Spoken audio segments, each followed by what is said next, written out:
नमस्कार। आज के ई व्याख्यान में हम प्रताप और अकबर के संबंधों का अध्ययन करेंगे।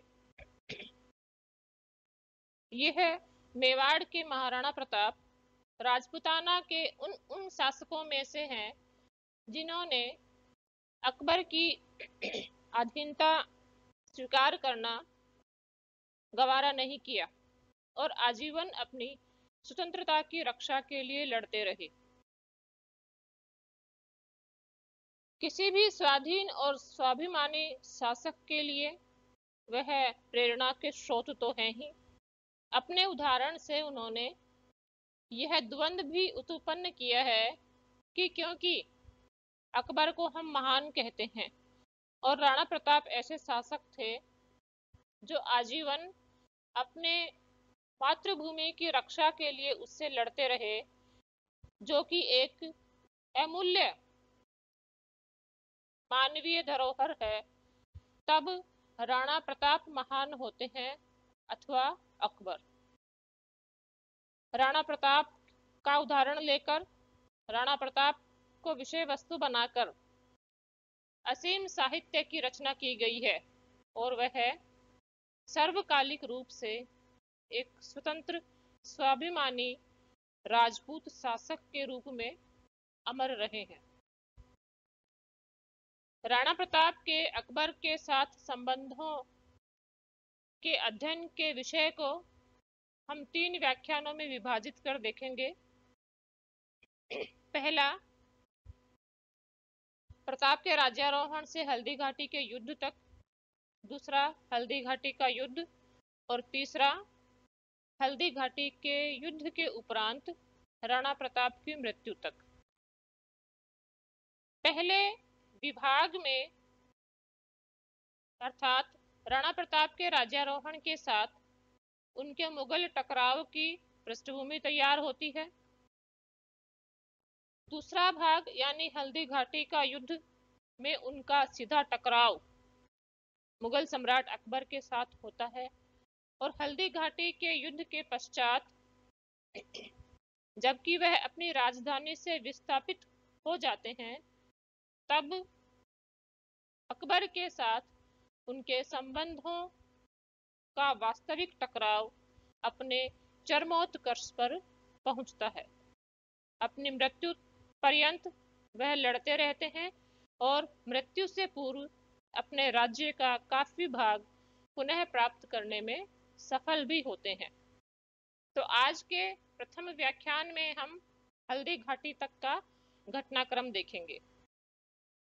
आप जानते हैं कि मुगल बादशाह अकबर ने राजपूतों को अपने अधीन लाने के लिए एक विशेष प्रकार की नीति चलाई थी, जिसे अकबर की राजपूत नीति कहा जाता है।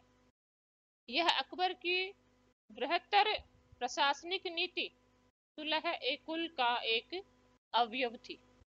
इसका तात्पर्य यह था कि साम्राज्य के विभिन्न तत्वों में यथासंभव तालमेल स्थापित करने की कोशिश की जाए, जिससे एक समन्वित प्रशासन और राष्ट्रीय साम्राज्य का निर्माण हो सके। यह वस्तुतः एक महान उद्देश्य था, लेकिन साम्राज्य की अधीनता में आना अथवा अपनी स्वतंत्रता को बनाए रखना, यह भी किसी शासक का जन्मसिद्ध अधिकार था। अपनी इस नीति का क्रियान्वयन जब अकबर ने प्रारंभ किया तो राजपूत शासकों की तरफ से उसे 3 प्रकार की प्रतिक्रियाओं का सामना करना पड़ा। प्रथम, वह राजपूत शासक जो अपनी स्वेच्छा से अकबर के अधीन हो गए। आमेर का भारमल, बीकानेर का कल्याणमल, जैसलमेर के हर राय इन उदाहरणों में से हैं। दूसरे वह थे जिनके खिलाफ अकबर को अभियान करना पड़ा। अभियान की समाप्ति के पश्चात वे अकबर की अधीनता में आ गए। इनमें बूंदी का सुरजनहाड़ा रणथंभौर के पतन के बाद अकबर की अधीनता में चला गया। राव सुरतन 1583 में दत्तानी के युद्ध के बाद अकबर की अधीनता में चला गया। लेकिन दो शासक ऐसे थे जिन्होंने आजीवन अकबर की अधीनता स्वीकार नहीं की। उनमें से एक थे मारवाड़ के राव चंद्रसेन और प्रताप के राणा मेवाड़ के राणा प्रताप। इनमें से चंद्रसेन की मृत्यु के बाद मोटा राजा उदय सिंह के समय में अकबर मारवाड़ को अपने अधीन बनाने में सफल हुआ, लेकिन 1605 ईस्वी में अकबर की मृत्यु हो गई। 1597 ईस्वी में महाराणा प्रताप की मृत्यु हुई और अमर सिंह मेवाड़ के शासक बने। अमर सिंह ने भी मेवाड़ का स्वतंत्रता संग्राम जारी रखा, अकबर के विरुद्ध पहले, बाद में जहांगीर के विरुद्ध।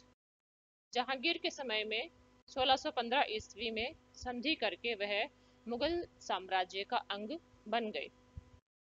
इस प्रकार अकबर के संपूर्ण जीवन काल में केवल मेवाड़ और वहां के शासक राणा प्रताप ही एक अपवाद के रूप में बने रहे, जिन्होंने उनकी अधीनता स्वीकार नहीं की थी।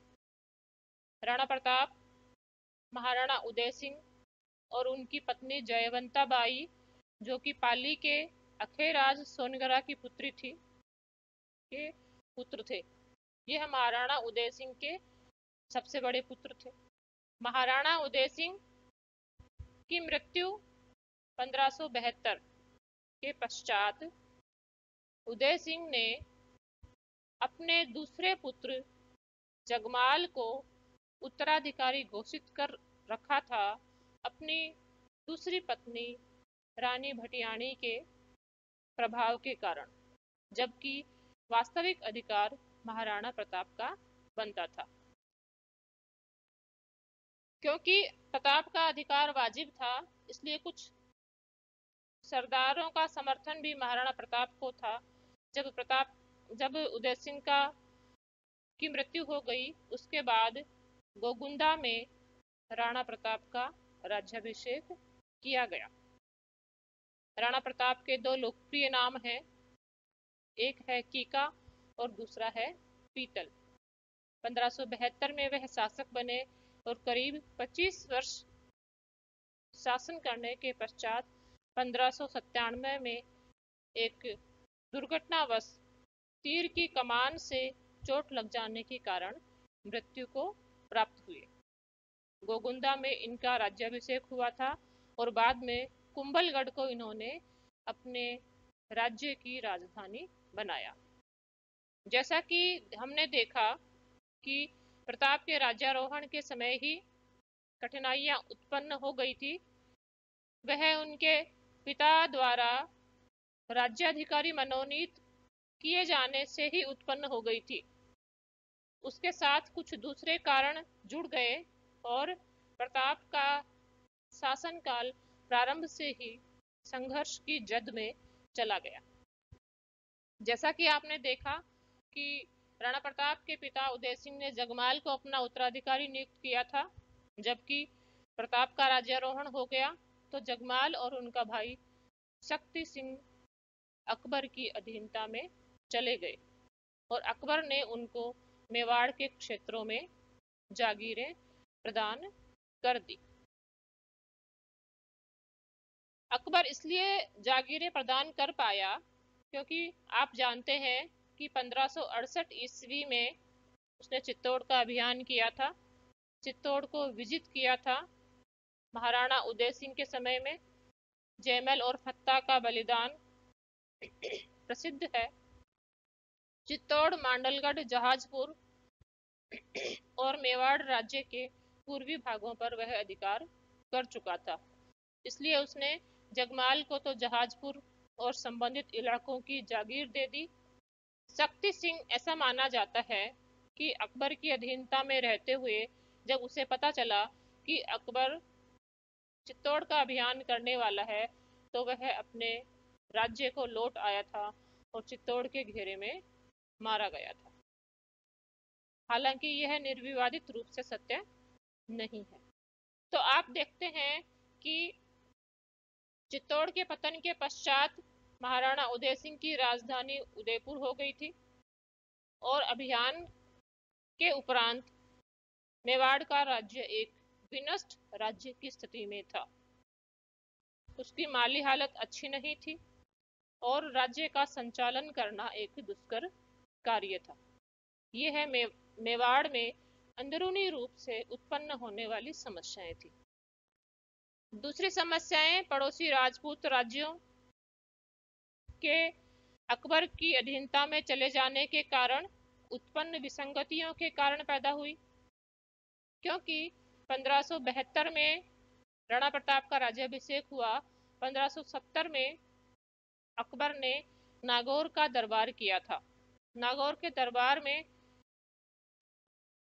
राजपूताना के महत्वपूर्ण बड़े शासक उसकी अधीनता स्वीकार कर चुके थे।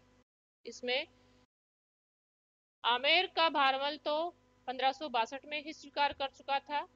बीकानेर का राय सिंह अपने पिता कल्याणमल के साथ वहां उपस्थित था। जैसलमेर के हरराय उपस्थित हुए। जोधपुर से भी चंद्रसेन अपने पुत्र और भाइयों के साथ उपस्थित हुआ था, लेकिन नाराज होकर चला गया और बाद में उन्होंने संघर्ष जारी रखा। रणथंभौर के पतन के बाद बूंदी के हाड़ा भी अधीनस्थ हो चुके थे। इस प्रकार सिरोही मारवाड़ के साथ मेवाड़ अकबर का प्रतिरोध करने वाले राज्यों में बचे थे। इनमें से 1581 ईस्वी में चंद्रसेन की मृत्यु और 1583 ईस्वी में दत्तानी के युद्ध के बाद सिरोही के हाड़ा भी अकबर की अधीनता में चले गए। इस प्रकार शुरू से ही एक विसंगतिपूर्ण स्थिति बन रही थी, जिसमें अकबर का प्रतिरोध करने वाले कुछ ही शासक थे और बाद में केवल राणा प्रताप ही अकबर का प्रतिरोध करने के लिए बचा था। और अपने इस एकाकी रुख के कारण उसे राजपूत शासकों का समर्थन भी मिलने वाला नहीं था। चित्तौड़ का अभियान 1568 ईस्वी में किया था और क्योंकि उसने अधीनता स्वीकार नहीं की, इसलिए स्वाभाविक था कि अकबर का पुनः अभियान होगा। इस प्रकार महाराणा प्रताप के राज्यारोहण के साथ ही मेवाड़ के अस्तित्व पर संकट आसन्न था। ऐसी स्थिति में राणा प्रताप को यह तय करना था कि उसे क्या करना है। लेकिन सवाल यह उठता है कि अकबर के लिए मेवाड़ को अधीनता में लाना इतना जरूरी क्यों था। जैसा कि हमने देखा कि अकबर की राजपूत नीति के मूल में उसके साम्राज्यवादी भावना ही थी और साम्राज्यवादी उद्देश्य यह मांग करते थे कि कोई भी राज्य स्वतंत्र ना रहे और मेवाड़ राजपूताना के उन राज्यों में से था या सर्वाधिक प्रसिद्ध और सर्वाधिक प्राचीन राजवंश था। अगर वह अधीनता स्वीकार कर लेता तो उसके उदाहरण से राजपूताना के शेष राज्य अनुकरण करते हुए अकबर की अधीनता में चले जाते। अगर वह अधीनता स्वीकार नहीं करता तो उसके स्वतंत्र रहने के उदाहरण से दूसरे राज्यों को भी अकबर का प्रतिरोध करने की प्रेरणा उत्पन्न होती। इसलिए मेवाड़ के गौरवशाली प्राचीन शक्तिशाली राजवंश को अपने अधीन करना मेवाड़ के लिए आवश्यक था। कुछ वैमनस्य प्रताप के राज्यारोहण के बीच में महाराणा उदय सिंह और अकबर के मध्य उत्पन्न हुआ था। उसका कारण यह था कि राणा उदय सिंह ने मालवा के शासक बाज बहादुर को और अकबर के विद्रोही मिर्जा बंधुओं को शरण दी थी और इस प्रकार वह अकबर की आंखों में खटक गए थे। अब तक अधिकांश राजपूत अधीनता स्वीकार कर चुके थे। नागौर का सफल दरबार हो चुका था और किसी एक एकाकी राज्य को स्वतंत्रता का झंडा लिए खड़ा देखना अकबर नहीं चाहता था, क्योंकि अकबर की मान्यता थी कि कुछ राजपूत राजवंशों ने उसके साथ वैवाहिक संबंध स्थापित कर लेने के कारण दूसरे राजपूत राजवंशों के द्वारा उन्हें नीची नजर से देखा जाता है। तो इसमें अकबर का भी अपमान होता था, क्योंकि ये वैवाहिक संबंध अकबर के साथ ही हुए थे। इसलिए इस भावना का उन्मूलन करने के लिए भी उसने अभियान करना और बचे हुए राज्यों को अधीनता में लेना जरूरी समझा।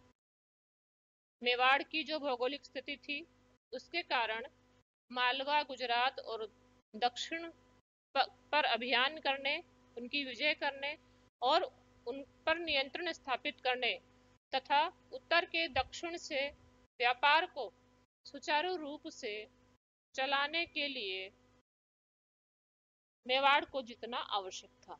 इस प्रकार ठोस व्यावहारिक कारणों से साम्राज्यवादी सम्राट अकबर के लिए राणा प्रताप के राज्य मेवाड़ को जीतना था, और उसका अहम भी उसे इस बात के लिए अनुमति नहीं देता था कि वह किसी ऐसे शासक को कुचल ना दे जो कि स्वतंत्रता का झंडा उठाए खड़ा रहना चाहता था।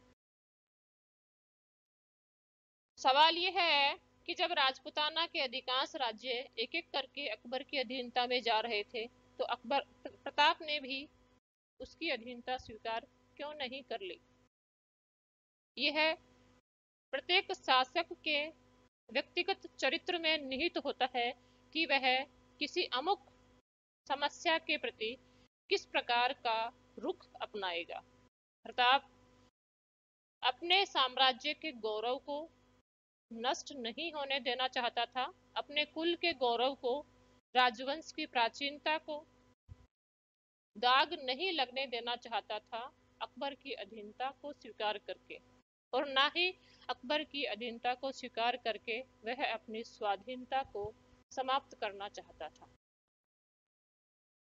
अपने पिता के राज्यारोहण के समय ही जब अकबर के साथ उदय सिंह का संघर्ष चल रहा था, राणा प्रताप ने संघर्ष का एक दौर देखा था और अब उसे उसकी स्वाभाविक आदत हो गई थी और वह इसे आगे भी चला सकता था। यह तब ज्यादा महत्वपूर्ण हो जाता है यह तथ्य जबकि मेवाड़ की पथरीली और वन्य भौगोलिक स्थिति उसे इस बात के लिए प्रोत्साहित करती थी कि अगर वह आमने सामने के युद्धों में अकबर का सामना नहीं भी कर सका, तो छापामार युद्ध पद्धति के माध्यम से वह अकबर का सामना कर सकेगा, और यह उदाहरण से साबित भी हो गया।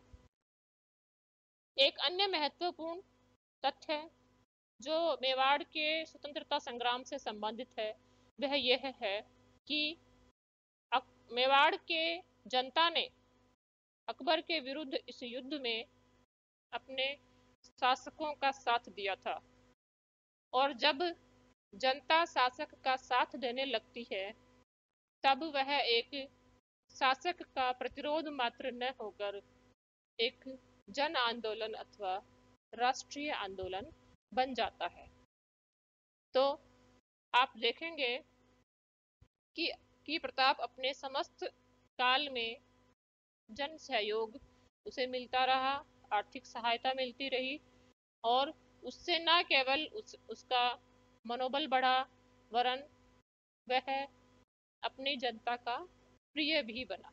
इस प्रकार के कारणों के बदौलत अकबर प्रताप को अधीन करने के लिए कटिबद्ध था, प्रताप अपनी स्वतंत्रता को बचाए रखने के लिए कटिबद्ध था।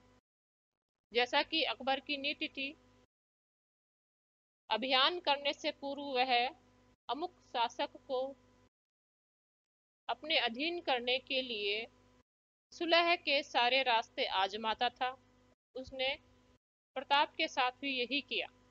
प्रताप का राज्यारोहण 1572 में हुआ। उसके राज्यारोहण के 4 महीने के पश्चात ही अकबर की तरफ से पहला दूत उसे समझाने और अकबर की अधीनता में लाने के लिए मिला। 1572 से 1576 जबकि हल्दी घाटी का युद्ध हुआ, 4 वर्षों में 4 सद्भावना दूत प्रताप को भेजे जा चुके थे।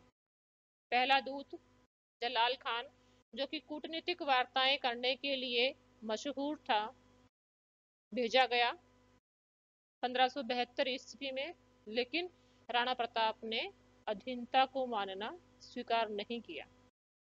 दूसरा दूत आमेर के शासक भगवान दास के बेटे मानसिंह के रूप में अप्रैल 1573 में भेजा गया। अकबर प्रताप ने मानसिंह का आदर सत्कार किया, लेकिन अधीनता मानने से अस्वीकार कर दिया। यह एक सामान्य निष्कर्ष है मानसिंह की मेवाड़ यात्रा का। कर्नल टोड ने लिखा है कि उदय सागर की पाल पर राणा प्रताप ने मानसिंह के सम्मान में भोज का आयोजन किया, लेकिन स्वयं उपस्थित न होकर अपने बेटे अमर सिंह को भेजा। इसे मानसिंह ने अन्यथा लिया और क्रोधवश बिना भोजन किए ही लौट गया और उस चुनौती के फलस्वरूप 1576 में हल्दी घाटी के युद्ध के समय मेवाड़ अभियान का नेतृत्व मानसिंह को सौंपा गया। एनल्स एंड एंटिक्विटीज में कर्नल टोड ने ऐसा लिखा है, लेकिन अन्य साक्ष्यों से इस मत की पुष्टि नहीं होती है। तीसरा अभियान भगवान दास सितंबर 1573 में लेकर गए। यह आमेर के राजा थे। अबुल फजल लिखता है कि राणा प्रताप ने अधीनता स्वीकार कर ली, अपने पुत्र अमर सिंह को मुगल दरबार में भेजने का हामी भरी और स्वयं भी उपस्थित होने की बात की, लेकिन अबुल फजल के इस तथ्य की अन्य स्रोतों से पुष्टि नहीं होती है और यह भी एक विवादित कथन बनकर रह जाता है। चौथा अभियान राजा टोडरमल के नेतृत्व में 1573 दिसंबर में भेजा गया। राणा प्रताप ने पुनः अकबर की अधीनता स्वीकार करने से मना कर दिया। इस प्रकार एक एक करके अकबर के 4 सद्भावना मिशन, जो प्रताप को समझाइश और परामर्श के माध्यम से मुगल साम्राज्य की अधीनता में लाने के लिए भेजे गए थे, असफल हो गया और इस प्रकार केवल आखिरी विकल्प अकबर के सामने बचता था, वह था सैन्य अभियान के द्वारा राणा प्रताप को अधीन करना। और अकबर प्रताप के सामने भी यही विकल्प बचता था कि अगर वह रणभूमि में अकबर का सामना कर सकेगा तो अपने राज्य को बचा सकेगा। इस प्रकार युद्ध की परिस्थितियां उत्पन्न हो गई। 1576 ईस्वी में अकबर स्वयं अजमेर तक आया और उसने मानसिंह के नेतृत्व में मेवाड़ के विरुद्ध सैन्य अभियान किया और फलस्वरूप हल्दी घाटी का युद्ध हुआ। हल्दी घाटी के युद्ध के क्या कारण थे, किस प्रकार का सैन्य संगठन था, किसकी जय अथवा विजय हुई, ये हम अगले व्याख्यान में पढ़ेंगे। धन्यवाद।